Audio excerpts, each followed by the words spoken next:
Paris tenu pour la 3e édition du Salon Afrique-Canada Immigration et Investissement. Du 24 au 26 octobre 2024, plus de 2000 participants ont été édifiés sur les contours de l'immigration Afrique-Canada, ses opportunités et les risques encourus.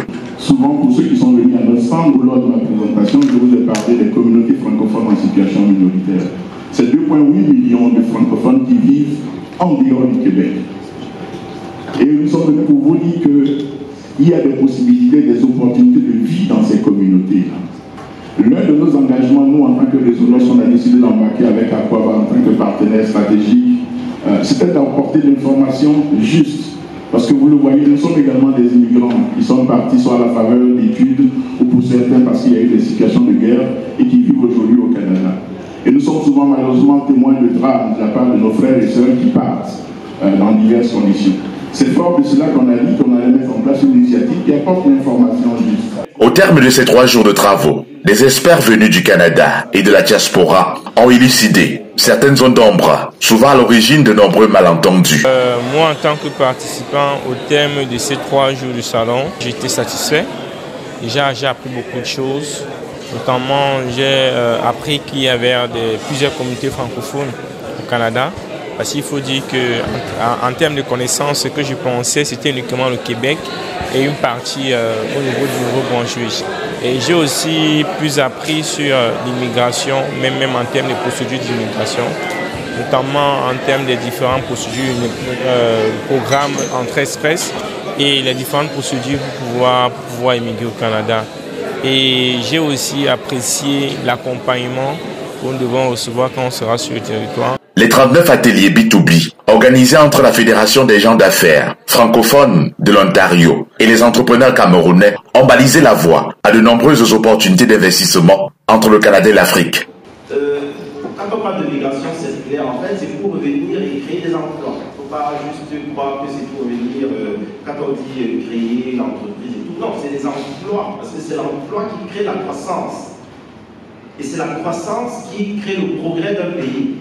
Un pays ne peut pas, de façon magique, se développer. On veut migrer circulairement pour venir développer. Mais en termes de résultats, moi je suis très content. Nous avons touché à des secteurs que nous avions déjà mappés justement avec l'ADI, l'Agence de la promotion d'investissement du Cameroun.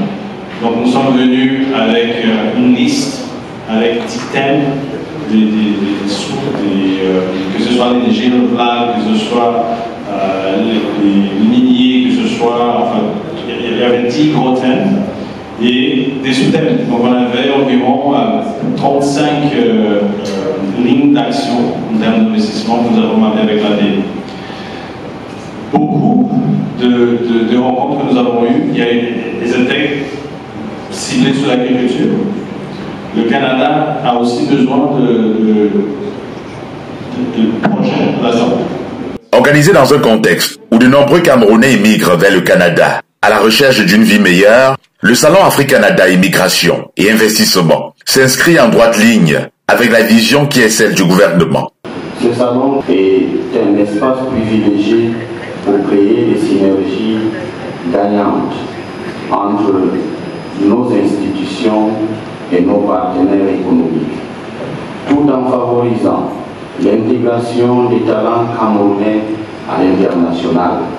Aussi, il s'inscrit dans la dynamique de développement en offrant une passerelle unique entre nos investisseurs locaux et nos partenaires étrangers, notamment les Canadiens.